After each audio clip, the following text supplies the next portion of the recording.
નમસ્કાર વિદ્યાર્થી મિત્રો, ચેપ્ટર 2ના 9મા લેક્ચરમાં આપણે નવો પોઈન્ટ સ્ટાર્ટ કરીએ. પહેલાં થિયરીના જૂના લેક્ચરમાં ક્ષેત્ર અને વીજ સ્થિતિમાન વચ્ચેનો સંબંધ આપણે જોઈ ગયા હતા.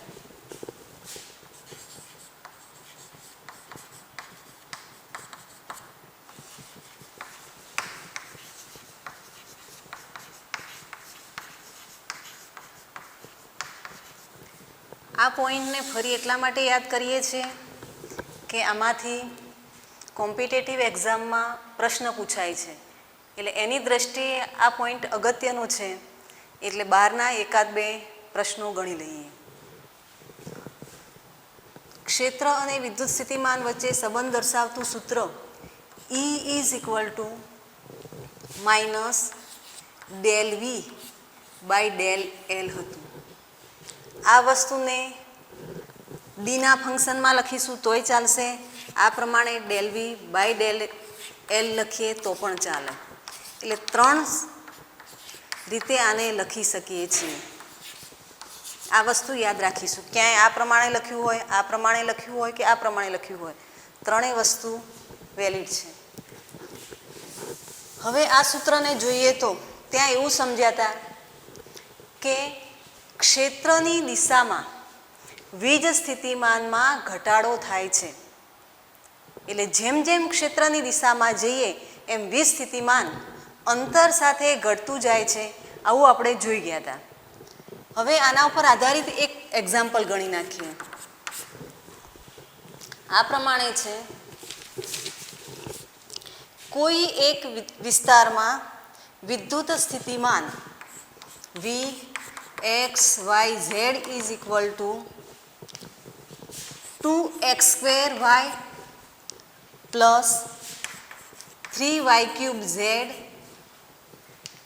minus 4 z raised to 4 into x છે.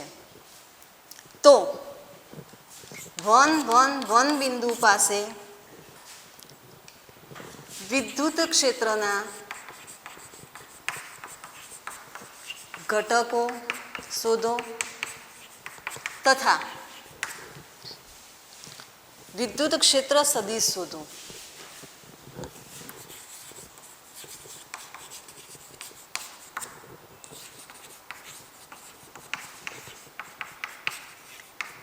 હવે આ વસ્તુ શોધવા માટે આ સૂત્રને સમજવું પડશે.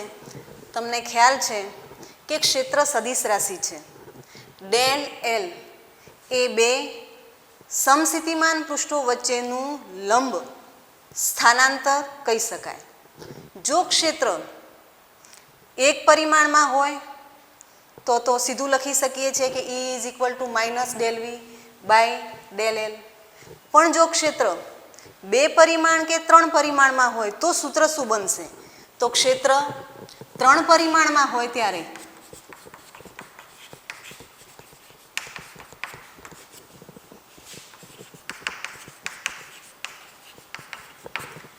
સદિશ E બરાબર EX, EY અને EZ લખી શકાય. તો પ્રશ્ન એ થશે કે ડેલ એલનું શું? તો આ પરિસ્થિતિમાં del L is equal two એને પણ સદિશ સ્વરૂપે આપણે લખી શકીશું ડેલ એક્સ, ડેલ વાય અને ડેલ ઝેડ. તો આ વસ્તુ અહીંયા સમજવી પડશે જે ટેક્સ્ટ બુકની અંદર નથી. આ પ્રશ્ન સોલ્વ કરવો હશે તો આ વસ્તુ તમને ખ્યાલ હોવી જોઈએ. હવે અહીંયા વીજ સ્થિતિમાન આપ્યું છે. વીજ સ્થિતિમાન એ એક્સ વાય ઝેડનું ફંક્શન છે. એનો અર્થ એવો થશે કે ક્ષેત્ર એ ત્રિપરિમાણમાં મળે છે. એના ત્રણ ઘટક મળશે. પહેલો ઘટક એક્સ, બીજો વાય અને ત્રીજો ઝેડ. તો શું મેળવવાનું છે?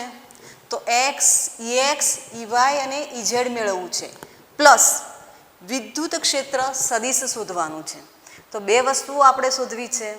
તો એ શોધવા માટે પ્રથમ ઈનો એક્સ ઘટક EX મેળવીએ. હવે એક્સ ઘટક મેળવવા જઈશું ત્યારે આ જે સૂત્ર છે આ પ્રમાણે લખી શકાય. EX is equal to minus del V by del X. જુઓ વિદ્યાર્થી મિત્રો, અહીંયા ધ્યાન રાખવું પડશે કે del V by del X એ શું સૂચવે છે? તો વીનું એક્સની સાપેક્ષ વિકલન શું, અને એ વિકલન તમે 11મા ધોરણમાં શીખી ગયા છો. એટલે હવે આપણી પાસે જે વીનું સૂત્ર છે એનું પ્રથમ એક્સની સાપેક્ષ વિકલન કરીશું. એ વિકલન કર્યા પછી વન બિંદુ પાસે એક્સ ઘટક શું થાય એ મેળવીશું. તો વિકલન જોઈએ. વી લખી દઈએ 2x² y plus 3y³ z minus 4z⁴ into x. ટૂંકમાં આ પદનું આપણે એક્સની સાપેક્ષ વિકલન કરવું છે. -12 રાખીએ છીએ, 4xy. અહીંયા જોઈએ તો y અને z છે, એક્સ નથી, એટલે એક્સની સાપેક્ષ વિકલન 0 થશે. અહીંયા જોઈએ તો અહીંયા એક્સ એક જ છે, એક જ ઘાત છે. x⁴ ઇઝ ઇક્વલ ટુ શું થઈ જાય? 1 થાય. એટલે આનું થશે -4z⁴. પણ આપણે જે એક્સ ઘટક શોધવો છે ક્ષેત્રનું, એ કયા બિંદુ પાસે શોધવાનો છે? 1 1 1. તો હવે લખીશું ex 1 1 1 પાસે. તો જ્યાં જ્યાં એક્સ અને એક્સ વાય ઝેડ છે ત્યાં આપણે ત્રણેયની જગ્યાએ 1 1 મૂકી દઈએ છીએ. તો 4 1 1 પ્લસ 0 માઇનસ 4 1⁴. 4 માઇનસ 4 એટલે જવાબ આવશે 0. આનો અર્થ એવો થાય કે એક્સ ઘટક, વિદ્યુત ક્ષેત્રનો એક્સ ઘટક 1 1 1 બિંદુ પાસે 0 મળે છે. વાય ઘટક લઈ લઈએ તો EY is equal to minus del V by del Y minus del, ફરી સૂત્ર લખવું પડશે, 2x² y plus 3y³ z minus 4z⁴ into X. હવે અહીંયા વાય ઘટક મેળવવા માટે વાયની સાપેક્ષ વિકલન કરીએ છીએ. માઇનસ ચિહ્ન પહેલાં મૂકી દઈએ છીએ. અહીંયા થશે 2x², અહીંયા થશે 3 3 9 9y² z. અહીંયા જોઈએ તો ઝેડ અને એક્સ છે, વાય નથી, એટલે વિકલન શું થશે? 0 થશે. તો 1 1 બિંદુ પાસે વાય ઘટક શું થાય? તો ફરી પાછી કિંમત મૂકી દઈએ. -12 છે, 2 1² 9 1² અને 1 -2 પ્લસ 9 ઇઝ ઇક્વલ ટુ -11 બનશે.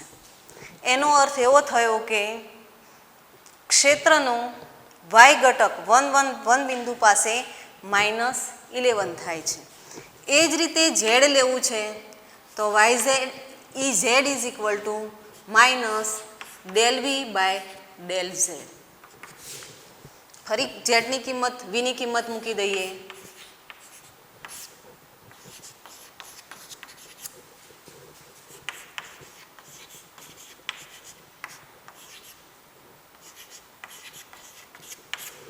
તો અહીંયા ઝેડની સાપેક્ષ વિકલન કરીએ છીએ. પ્રથમ પદમાં ઝેડ નથી એટલે 0, બીજામાં 3y³ અને ત્રીજામાં 16z³ બનશે. 1 1 1 બિંદુ પાસે જોઈએ તો માઇનસ ચિહ્ન 12 છે, વાયની જગ્યાએ 1 મૂકી દઈએ, ઝેડ અને એક્સની જગ્યાએ 1 મૂકી દઈએ તો જવાબ આવશે અહીંયા 3, અહીંયા -16 થાય છે, -13, 12 માઇનસ છે એટલે 13 બનશે. ટૂંકમાં ક્ષેત્રના જે ઘટકો શોધવાના હતા કયા બિંદુ પાસે 1 1 1 બિંદુ પાસે એ આપણને મળી જાય છે. ક્ષેત્રનો એક્સ ઘટક 0 મળે છે 1 1 બિંદુ પાસે. ક્ષેત્રનો વાય ઘટક 1 1 બિંદુ પાસે -11 મળે છે અને ઝેડ ઘટક 1 1 1 બિંદુ પાસે 13 પ્રાપ્ત થાય છે. હવે બીજું વસ્તુ જોવાની છે. ઘટકો મળી જાય છે, ક્ષેત્ર સદિશ શોધવાનું છે.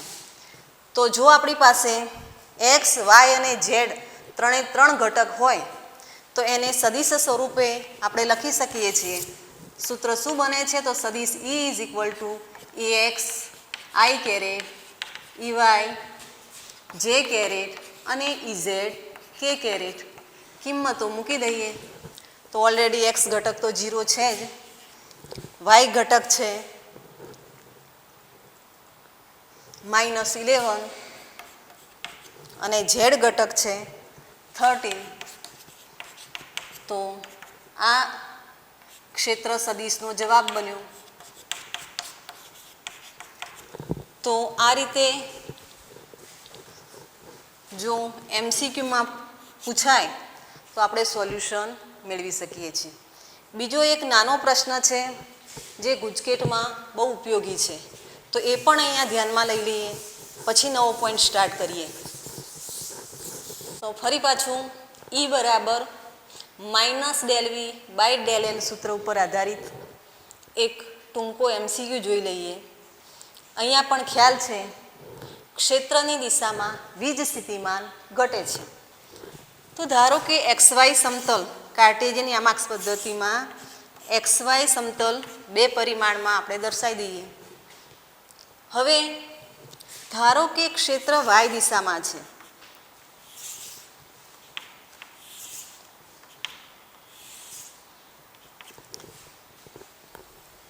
આવી પરિસ્થિતિમાં જેમ જેમ x અક્ષથી ઉપર તરફ જઈએ છીએ સૂત્ર પ્રમાણે સમજી શકીએ છીએ કે વીજ સ્થિતિમાનમાં શું થાય છે? ઘટાડો થાય છે. હવે આપણે 3 બિંદુ પસંદ કરી દઈએ. આ ઉગમ બિંદુ છે, અહીંયા એક એ બિંદુ પસંદ કરીએ, બીજું બિંદુ બી અહીંયા પસંદ કરીએ. સ્થાન સદિશની જરૂરિયાત છે નહીં એટલે સીધું દર્શાવી દઈએ અને એક બિંદુ સી અહીંયા પસંદ કરીએ. તો હવે આ 3 બિંદુઓના જે વીજ સ્થિતિમાનો છે એ વાય અક્ષની દિશામાં ક્ષેત્રને ધ્યાનમાં લીધા પછી એમની વચ્ચેનો સંબંધ શું થાય એ આપણે લેવું છે. તો જુઓ વિદ્યાર્થી મિત્રો કે અહીંયા એ અને બી બિંદુ એ એક જ રેખા ઉપર આવે છે. એનો અર્થ એવો થશે કે આ 2 બિંદુઓ પાસે વીજ સ્થિતિમાન સરખું હશે. ઉપર જઈએ છીએ એમ સી બિંદુ આવે છે. ઉપર જઈએ છીએ એનો મતલબ કે ક્ષેત્રની દિશામાં જઈએ છીએ તો ત્યાં સી બિંદુ આવે છે અને સી બિંદુ આવે તો એનું વીજ સ્થિતિમાન એ અને બી પાસે જે વીજ સ્થિતિમાન હશે એના કરતાં ઓછું હશે. તો હવે VA VB અને VC વચ્ચેનો સંબંધ શું પ્રાપ્ત થશે? તો હમણાં બોલી ગયા એ પ્રમાણે કે એ પાસે અને બી પાસે વીજ સ્થિતિમાન સમાન છે. તો VA is equal two VB. પણ VC પાસે એ અને બી પાસે છે એના કરતાં ઓછું હશે. એનો અર્થ એવો થશે કે VA is equal two VB greater than VC. આ બંને વીજ સ્થિતિમાન એ સી કરતાં કેવા છે? વધારે. પણ જ્યારે આ પ્રશ્ન સોલ્વ કરો છો ત્યારે ધ્યાન એ આપવું પડશે કે ક્ષેત્ર વાય દિશામાં છે. આ જ વસ્તુ જો એક્સ અક્ષની દિશામાં લાવી દઈએ તો પ્રશ્ન સોલ્વ કરતી નથી, પણ તમે વિચારજો જવાબ મળી જશે. ધારો કે ક્ષેત્ર આ દિશામાં છે એટલે ક્ષેત્રની દિશા ખાસ મહત્ત્વની છે આપણા માટે. કાર્ટેશિયન યામાક્ષ પદ્ધતિ XY લઈ લઈએ, અહીંયા ઉગમ બિંદુ લઈ લઈએ. હવે જો 2 બિંદુ અહીંયા લઈ લઈએ, ત્રીજું બિંદુ અહીંયા લઈએ તો શું પરિસ્થિતિ થાય છે એ તમે વિચારી શકો. અને ખૂબ ધ્યાન રાખી આ પ્રશ્ન પણ સોલ્વ કરજો. ક્ષેત્ર કઈ દિશામાં છે એ નક્કી કર્યા પછી, એ વિચાર્યા પછી જ જવાબ આપવો. સીધો જવાબ આપીશું તો મિસ્ટેક થવાની સંભાવના છે. તો આ પોઈન્ટ ઉપર આધારિત આ ટાઈપના પ્રશ્નો પૂછાઈ શકે છે. એટલે આ પ્રમાણે થોડુંક વિચારી અને પ્રશ્નો સોલ્વ કરીશું. ત્યાર પછી નવો પોઈન્ટ આજનો છે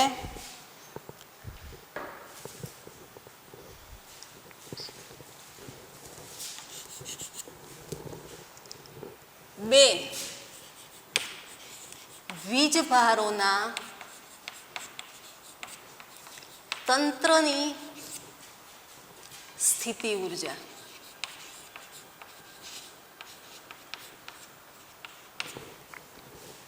બે વીજભારોનું તંત્ર લેવું છે. હવે અહીંયા સ્થિતિ ઊર્જા શોધવી છે. અગાઉ લેક્ચરમાં પણ મેં સ્થિતિ ઊર્જાની તમને વ્યાખ્યા આપી દીધી છે, પણ અહીંયા ફરી એ ધ્યાનમાં લીધા પછી જ આપણે કામ સ્ટાર્ટ કરી શકીએ છીએ. એટલે એ વ્યાખ્યા હું મૂકી દઉં છું. તો સ્થિતિ ઊર્જાની વ્યાખ્યા શું બને છે? અનંત અંતરેથી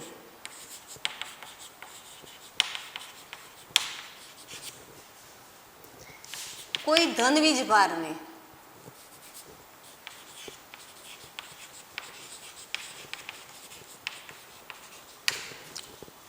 ક્ષેત્રમાંના આપેલા બિંદુ સુધી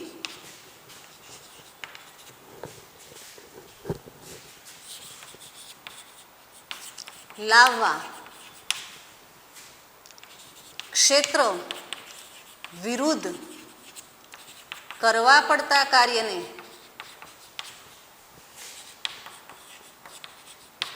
તે બિંદુ પાસે સ્થિતિ ઊર્જા કહે છે. આ સ્થિતિ ઊર્જાની વ્યાખ્યા હતી. હવે આપણે બે વીજભારોના તંત્ર માટે સ્થિતિ ઊર્જા શોધવા જઈ રહ્યા છીએ. હવે કલ્પીએ કે અહીંયા આપણે ધન વીજભારને, હું અહીંયા જે બે વીજભાર પસંદ કરું છું એ ખાસ યાદ રાખીશું, બંને ધન જ છે. તો ધન વીજભારને ક્ષેત્રમાંના આપેલા બિંદુ સુધી લાવવો છે. ક્યાંથી? અનંત અંતરેથી. તો પહેલાં એક કામ કરી દઈએ કે ધારો કે Q1 એ કોઈ ધન વીજભાર છે. ક્યાં છે? તો R બરાબર ઇન્ફિનિટી, અનંત અંતરે છે. મિત્રો જુઓ, જ્યારે R બરાબર ઇન્ફિનિટી લીધું હતું, અનંત અંતર લીધું હતું, ત્યારે અનંત અંતરે વીજ સ્થિતિમાન શૂન્ય થાય છે. આવું મેં અગાઉ સમજાવી દીધું છે. એટલે અહીંયા શું યાદ રાખીએ છીએ? બે વીજભારના તંત્રમાં સ્થિતિ ઊર્જા શોધવા માટે પ્રથમ Q1 વીજભાર લઈએ છીએ. કેવો છે? ધન છે. ક્યાં મૂક્યો છે? અનંત અંતરે મૂક્યો છે. અનંત અંતરે વીજ સ્થિતિમાન શું છે? શૂન્ય છે. આવા Q1 ધન વીજભારને અનંત અંતરેથી વન બિંદુ પાસે લાવવો છે. ક્યાં લાવવો છે? અનંત અંતરેથી વન બિંદુ પાસે લાવવો છે. અને એ લાવવા માટે અહીંયા વ્યાખ્યામાં આપ્યું એ પ્રમાણે ક્ષેત્ર વિરુદ્ધ કાર્ય કરવું પડે. તો અહીંયા જોઈએ છે કે અહીંયા અવકાશમાં કોઈ વીજભાર છે જ નહીં. પહેલો વીજભાર Q1 લીધો અને એ તો ક્યાં છે?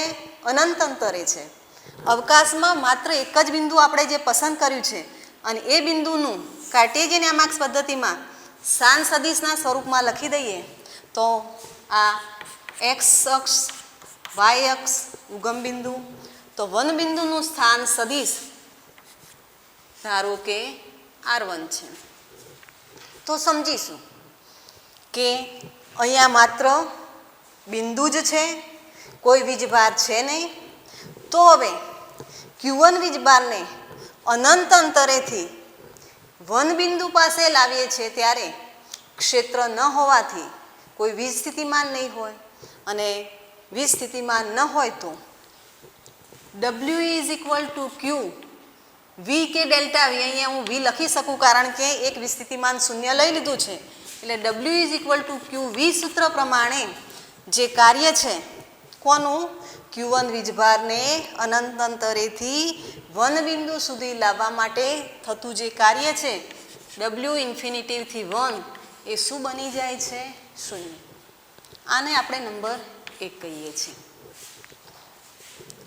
એ વન બિંદુ છે Q1 ને અનંત અંતરેથી 1 પાસે લાવીએ છીએ. લાવવા માટે ક્ષેત્ર વિરુદ્ધ કાર્ય કરવું પડે. ક્ષેત્ર છે નહીં એટલે આ બિંદુ પાસે કોઈ વિસ્થિતિમાન મળશે નહીં. આ સૂત્ર પ્રમાણે કાર્ય શું બનશે શૂન્ય. હવે જુઓ કે Q1 વીજભાર અનંત અંતરેથી વન બિંદુ પાસે આવી ગયો છે. હવે આ વીજભાર પોતે એની ફરતે આ પ્રમાણે શું ઉત્પન્ન કરશે ક્ષેત્ર ઉત્પન્ન કરશે. બીજું કામ શું કરવાનું છે કે આપણે બીજા વીજભાર Q2 ને પણ લાવવાનું છે. એટલે હવે ફરી પાછું બીજો Q2 વીજભાર લઈ લઈએ. એ પણ ક્યાં છે અનંત અંતરે છે R બરાબર ઇન્ફિનિટિવ. ત્યાં પણ વિસ્થિતિમાન શું છે શૂન્ય છે. હવે Q2 વીજભારને આપણે 2 બિંદુ પાસે લાવવાના છીએ. 2 બિંદુ કે જેનું સ્થાન સદિશ છે સંદર્ભ બિંદુની સાપેક્ષે R2 છે. હવે જ્યારે Q2 વીજભારને 2 બિંદુ પાસે લાવીએ છીએ ત્યારે અહીંયા Q1 વીજભાર હાજર છે.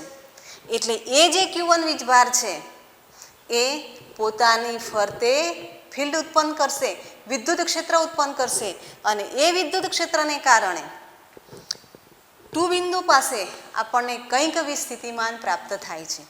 આ વસ્તુ સમજવી હોય તો આપણે બિંદુ વીજભારની કલ્પના કરીએ કે ધારો કે એક બિંદુવત વીજભાર Q1 હતો.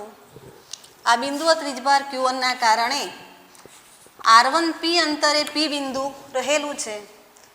તો આ P બિંદુ પાસે આ વીજભારના કારણે વીજ સ્થિતિમાન તમને આવડે જ છે V1 = K વીજભાર Q1 અને અંતર શું થાય R1P. તો આ તમે જાણો છો. એ જ વસ્તુ અહીંયા 2 બિંદુ પાસે લાગુ પાડવી છે. 2 બિંદુ પાસે પરિસ્થિતિ શું છે તો Q1 વીજભાર છે એને પોતાની ફરતે ક્ષેત્ર ઉત્પન્ન કર્યું છે. તો Q1 વીજભારને કારણે 2 બિંદુ પાસે વીજ સ્થિતિમાન શું થાય એ આપણે મેળવીએ અને એ મેળવવા માટે બંને વચ્ચેનું અંતર જોઈશે. એટલે 1 થી 2 નું સ્થાનાંતર સદિશ R12 લઈ લઈએ. તો હવે જવાબ આપી શકાય કે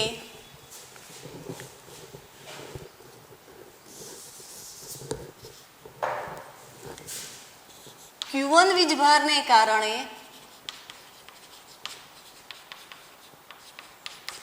2 બિંદુ પાસે વીજ સ્થિતિમાન જેને આપણે એના સ્થાન સદિશથી દર્શાવી દઈએ VR2 કહીએ તો કે વીજભાર કયો છે Q1 છે અને અંતર વીજભારથી બિંદુ સુધીનું અંતર કયું છે R12. તો Q1 ને કારણે 2 પાસે વિસ્થિતિમાન આપણને પ્રાપ્ત થઈ ગયું. એટલે હવે 2 બિંદુ પાસે વિસ્થિતિમાન છે. હવે શું કામ કરવાનું છે તો અનંત અંતરેથી Q2 વીજભારને 2 બિંદુ પાસે લાવીએ છીએ. અહીંયા Q1 વીજભારનું ક્ષેત્ર હાજર છે એટલે શું કરવું પડશે તો ક્ષેત્ર વિરુદ્ધ કાર્ય કરીશું. અને ક્ષેત્ર વિરુદ્ધ જે કંઈ કાર્ય કરીએ છીએ એ કાર્ય એ બિંદુ પાસે સ્થિતિ ઉર્જા સ્વરૂપે સંગ્રહ પામે છે. અને એ કાર્ય કરવા માટેનું જે સૂત્ર છે અનંત અંતરેથી Q2 વીજભારને ક્યાં લાવીએ છીએ 2 બિંદુ પાસે.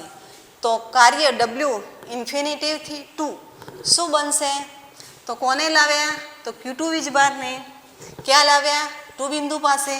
ત્યાં વિસ્થિતિમાન શું હતું VR2. તો આ કાર્ય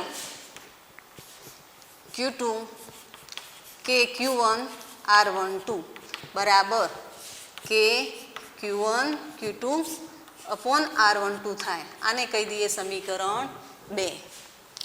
તો કુલ કાર્ય ડબલ્યુ બરાબર ડબલ્યુ ઇન્ફિનિટિવથી એ પ્લસ ડબલ્યુ ઇન્ફિનિટિવથી 2. આ 0 છે, આ છે કે Q1 Q2 અપોન R12. તો હવે આ જે કાર્ય થાય છે એ કાર્યને વ્યાખ્યામાં આપણે સ્થિતિ ઉર્જા સ્વરૂપે સ્વીકાર્યું છે, એટલે આ કાર્યને આપણે શું કહી દઈશું? U. તો Q1 અને Q2 વીજભારના તંત્રની સ્થિતિ ઉર્જા શું બનશે? U બરાબર કે Q1 Q2 અપોન R12. હવે અહીંયા ધ્યાન રાખીશું. તમને પ્રશ્ન એવો થાય કે પ્રથમ Q1 વીજભારને લાવ્યો, પછી Q2 ને લાવ્યા. આપણે એવું વિચારીએ કે પહેલાં Q2 ને લાવવો છે, પછી Q1 ને લાવવો છે, તો અહીંયા સ્થિતિ ઉર્જાના સૂત્રમાં કોઈ જ ફેરફાર થતો નથી. કેમ? તો આપણને ખબર છે કે વિદ્યુત બળ એ કેવું બળ છે? સંરક્ષી બળ છે. અને સંરક્ષી બળમાં જે કંઈ કાર્ય કરીએ છીએ એ માર્ગ ઉપર આધાર રાખતું નથી, માત્ર ને માત્ર એ બિંદુઓના સ્થાન ઉપર આધાર રાખે છે. એટલે ખાસ યાદ રાખીશું કે 1 બિંદુ છે એનું સ્થાન બદલાવું ન જોઈએ, 2 બિંદુ છે એનું સ્થાન ન બદલાવવું જોઈએ. આ Q1 ને પહેલાં લાવો, Q2 ને પહેલાં લાવો. Q2 ને લાવવા માટે આ માર્ગ પસંદ કર્યો, આ માર્ગ પસંદ કરો, આ માર્ગ પસંદ કરો. આના માટે પણ આવું વિચારી શકીએ. કાર્યમાં કોઈ જ ફેરફાર થતો નથી, એટલે કે સ્થિતિ ઉર્જા બદલાતી નથી. ત્યાર પછી લેવું છે 2 વીજભારના સ્થાને 3 વીજભારના તંત્રની સ્થિતિ ઉર્જા.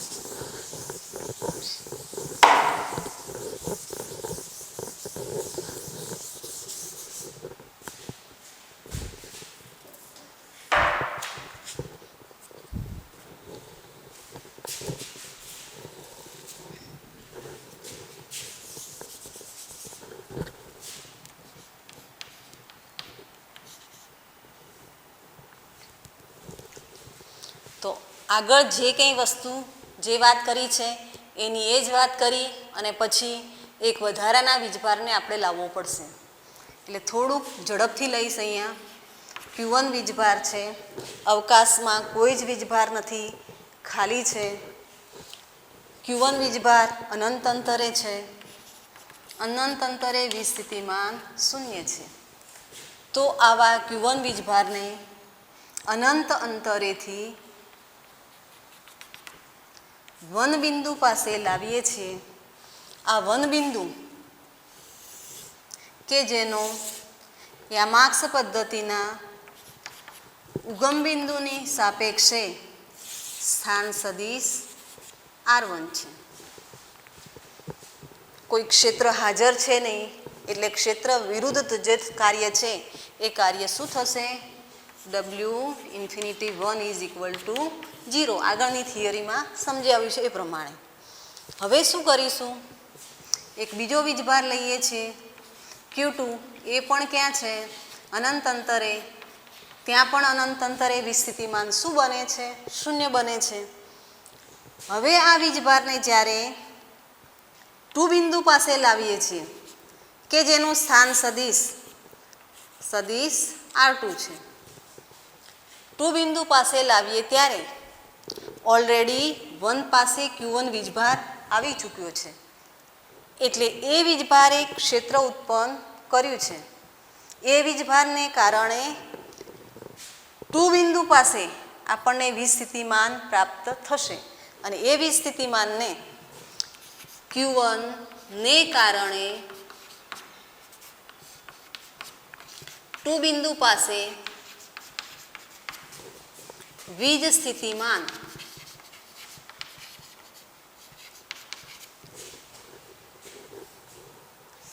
VR2 કેટલું થશે? તો ફરી પાછું અહીંયા અંતર જોઈશે.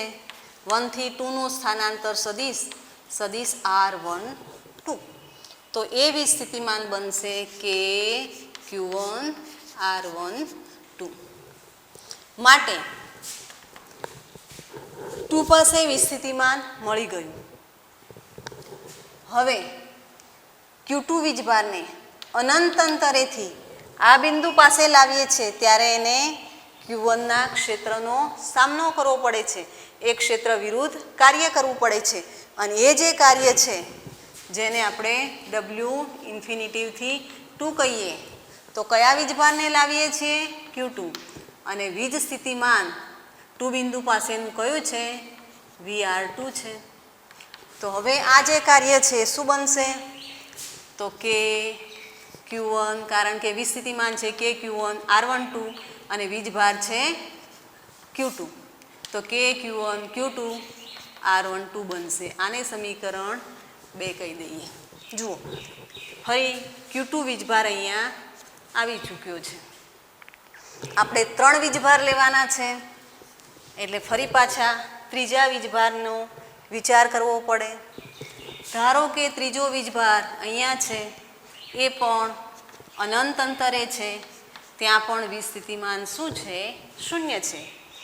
આવા Q3 વીજભારને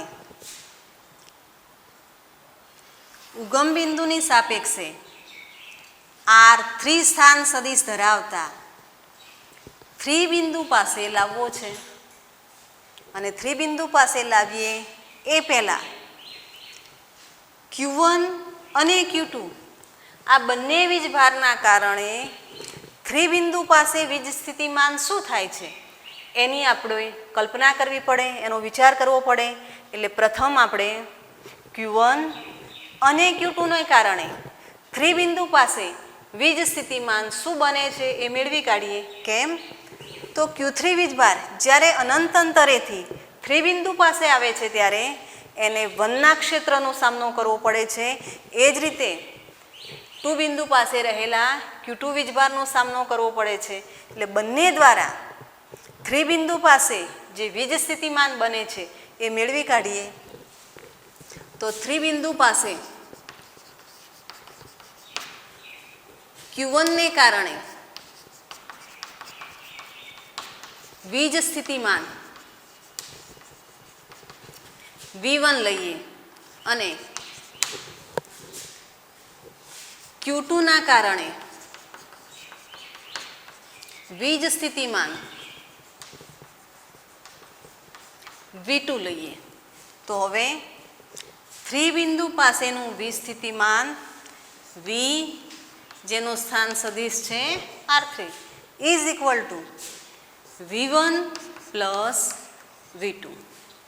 V1 મેળવવા જઈએ છીએ ત્યારે Q1 વીજભારથી 3 બિંદુ સુધીનું અંતર જોઈશે.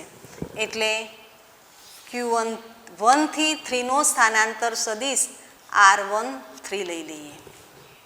V2 શોધવા જઈએ છીએ ત્યારે 2 બિંદુથી 3 બિંદુ સુધીનો સ્થાનાંતર સદિશ જોઈશે. એટલે એને આપણે કહી દઈએ R23.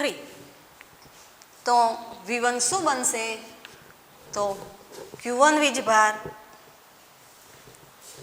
એટલે કે Q1 અંતર Q1 વીજભારથી 3 બિંદુ સુધીનું અંતર જેને આપણે કોના વડે દર્શાવ્યું છે R13.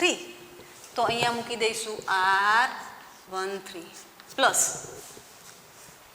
Q2 વીજભારને કારણે 3 બિંદુ પાસેનું સ્થિતિમાન તો Q2 વીજભાર છે એટલે કે Q2 અંતર તો Q2 વીજભારથી 3 બિંદુ સુધીનું અંતર કયું છે R23. તો અહીંયા મૂકી દઈશું R23. તો હવે 3 બિંદુ પાસે વીજ સ્થિતિમાન બંને વીજભારોના કારણે આપણને પ્રાપ્ત થઈ જાય છે. હવે અનંત અંતરેથી Q3 વીજભારને આ બંનેના ક્ષેત્ર વિરુદ્ધ કાર્ય કરાવીને 3 બિંદુ પાસે લાવીએ છીએ ત્યારે કરવું પડતું કાર્ય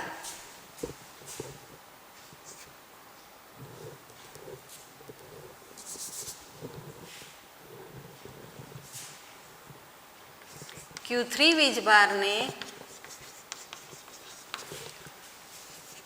અનંત અંતરેથી ક્ષેત્ર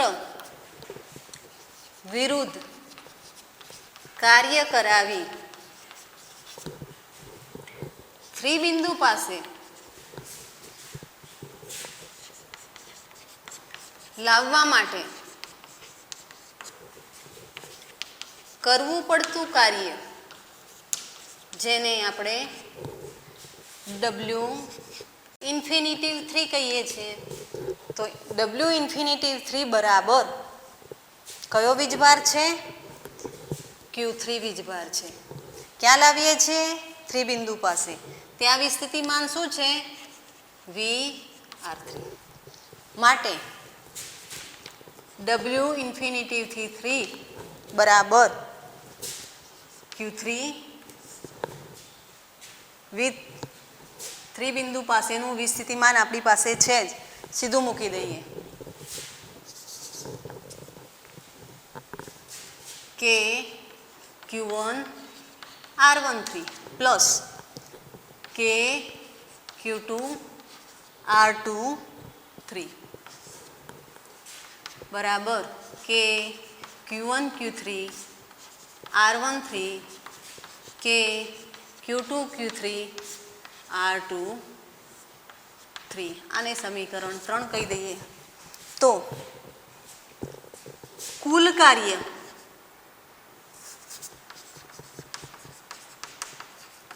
W બરાબર પહેલા વીજભાર માટેનું, બીજા વીજભાર માટેનું અને ત્રીજા વીજભાર માટેનું. તો પહેલાનું ઓલરેડી 0 છે, બીજાનું છે જે સમીકરણ 2 માં દર્શાવ્યું છે કે Q1 Q2 R12 અને ત્રીજાનું છે કે Q1 Q3 R13 પ્લસ કે Q2 Q3 R23. આ કાર્યને આપણે સ્થિતિ ઉર્જા તરીકે સ્વીકારીએ છીએ. એટલે Q1 Q2 Q3 ના તંત્રની કુલ સ્થિતિ ઉર્જા U બરાબર કે Q1 Q2 R12 કે Q2 Q3 R13 કે Q2 Q3 R23 બને છે. અહીંયા પણ આ જે કંઈ કાર્ય થાય છે એ માર્ગ ઉપર આધાર રાખતું નથી, એમના સ્થાન ઉપર આધાર રાખે છે. ગમે તે માર્ગ પસંદ કરો, કાર્ય એ જ પ્રાપ્ત થાય છે.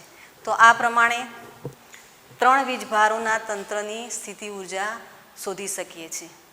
બાકીનો પોઈન્ટ નેક્સ્ટ લેક્ચરમાં લઈશું.